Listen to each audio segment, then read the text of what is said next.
शिवाय। श्री विष्णु पुराण विद्वेष संहिता 14वां अध्याय। अग्नि यज्ञ, देव यज्ञ और ब्रह्म यज्ञ का वर्णन। ऋषियों ने कहा, प्रभु अग्नि यज्ञ, देव यज्ञ और ब्रह्म यज्ञ का वर्णन करके हमें कृतार्थ करें। सूत जी बोले, महर्षियों, गृहस्थ पुरुषों के लिए प्रातः और सायकाल अग्नि में 2 चावल और द्रव्य की आहुति ही अग्नि यज्ञ है। ब्रह्मचारियों के लिए संविदा का देना ही अग्नि यज्ञ है, अर्थात अग्नि में सामग्री की आहुति देना उनके लिए अग्नि यज्ञ है। द्विजों का जब तक विवाह न हो जाए उनके लिए अग्नि में समीधा की आहुति, व्रत तथा जाप करना ही अग्नि यज्ञ है।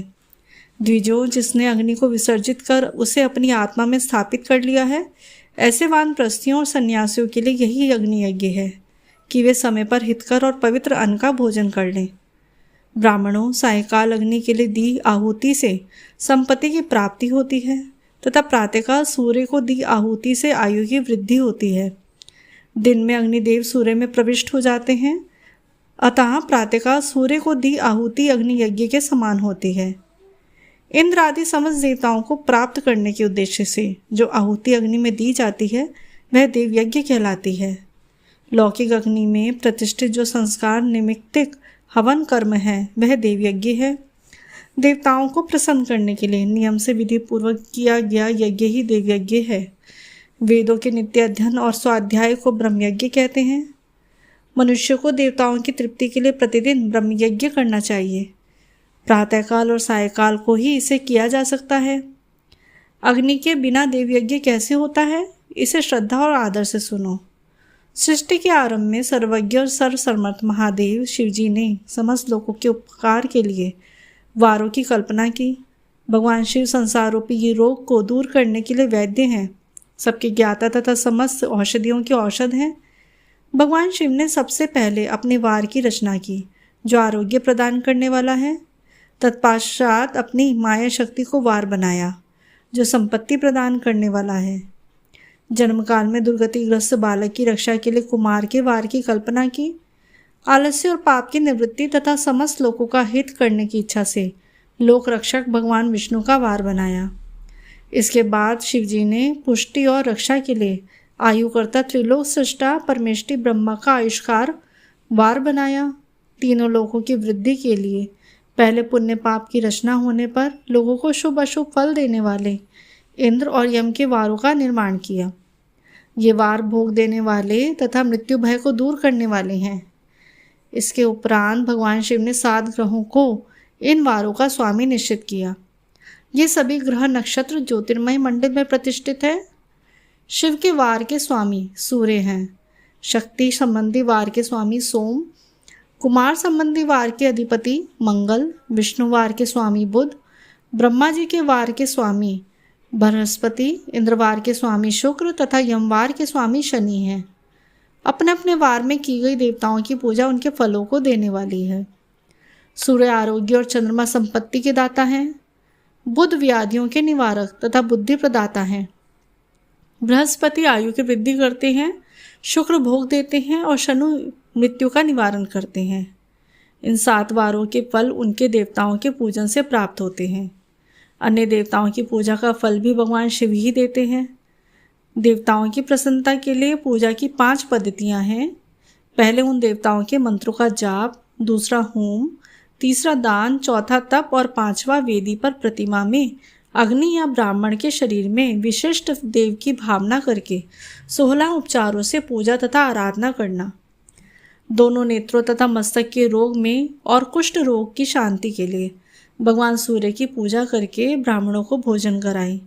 इससे यदि प्रबल प्रारब्ध का निर्माण हो जाए तो जरा एवं रोगों का नाश हो जाता है। इंद्रदेव के नामों मंत्रों का जाप वार के अनुसार फल देते हैं। रविवार को सूर्यदेव व अन्य देवताओं के लिए तथा अन्य ब्राह्मणों के लिए विशिष्ट वस्तु अर्पित करें। यह साधन विशिष्ट फल देने वाला होता है तथा इसके द्वारा पापों की शांति होती है। सोमवार को संपत्ति व लक्ष्मी की प्राप्ति के लिए लक्ष्मी की पूजा करें तथा पत्नी के साथ ब्राह्मणों को घी में पका अन्न भोजन कराएं। मंगलवार को रोगों की शांति के लिए काली की पूजा करें। उड़द, मूंग और अरहर की दाल से युक्त अन्न का भोजन ब्राह्मणों को कराएं। बुधवार को दधि युक्त अन्न से भगवान विष्णु का पूजन करें। ऐसा करने से पुत्र मित्र की प्राप्ति होती है। जो दीर्घायु होने की इच्छा रखते हैं बृहस्पतिवार को देवताओं को वस्त्र, यज्ञोपवीत तथा घी मिश्रित खीर से पूजन करें।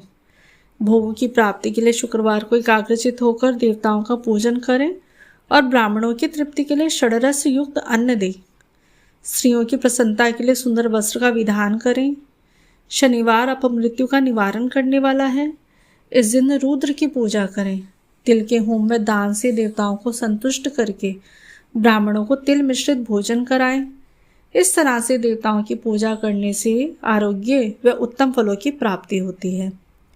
देवताओं के नित्य विशेष पूजन, स्नान, दान, जाप, होम तथा ब्राह्मण तर्पण एवं रवि आदि वारों में विशेष तिथि तथा नक्षत्रों का योग प्राप्त होने पर विभिन्न देवताओं के पूजन में जगदीश्वर भगवान शिव ही उन देवताओं के रूप में पूजित होकर सब लोगों को आरोग्य फल प्रदान करते हैं। देश, काल, पात्र, द्रव्य, श्रद्धा एवं लोक के अनुसार उनका ध्यान रखते हुए महादेव जी आराधना करने वालों को आरोग्य आदि फल देते हैं। मंगल कार्यों के आरंभ में और अशुभ कार्यों के अंत में तथा जन्म नक्षत्रों के आने पर गृहस्थ पुरुष अपने घर में आरोग्य की समृद्धि के लिए सूर्य ग्रह की पूजन करें। इससे सिद्ध होता है कि देवताओं का पूजन संपूर्ण अभिष्ट वस्तुओं को देने वाला है। पूजन वैदिक मंत्रों के अनुसार ही होना चाहिए। शुभ फल की इच्छा रखने वाले मनुष्यों को 7 दिन अपनी शक्ति के अनुसार देव पूजन करना चाहिए। निर्धन मनुष्य तपस्या एवं व्रत आदि से तथा धनी धन के द्वारा देवी देवताओं की आराधना करे। जो मनुष्य श्रद्धा पूर्वक इस तरह धर्म के अनुष्ठान करता है वह पुण्य लोक में अनेक प्रकार के फल भोग कर पुनः इस पृथ्वी पर जन्म ग्रहण करता है। धनवान पुरुष सदा भोग सिद्धि के लिए मार्ग में वृक्ष लगाकर लोगों के लिए छाया की व्यवस्था करे और उनके लिए कुएं, बावली बनाकर पानी की व्यवस्था करे। वेद शास्त्रों की प्रतिष्ठा के लिए पाठशाला का निर्माण या अन्य किसी प्रकार से धर्म के संग्रह करते हैं और स्वर्गलोक को प्राप्त होते हैं। समय अनुसार पुण्य कर्मों के परिपाक से अंतःकरण शुद्ध होने पर ज्ञान की सिद्धि होती है। द्विजों, इस अध्याय को जो सुनता, पढ़ता या सुनने की व्यवस्था करता है उसे देवयज्ञ की फल की प्राप्ति होती है।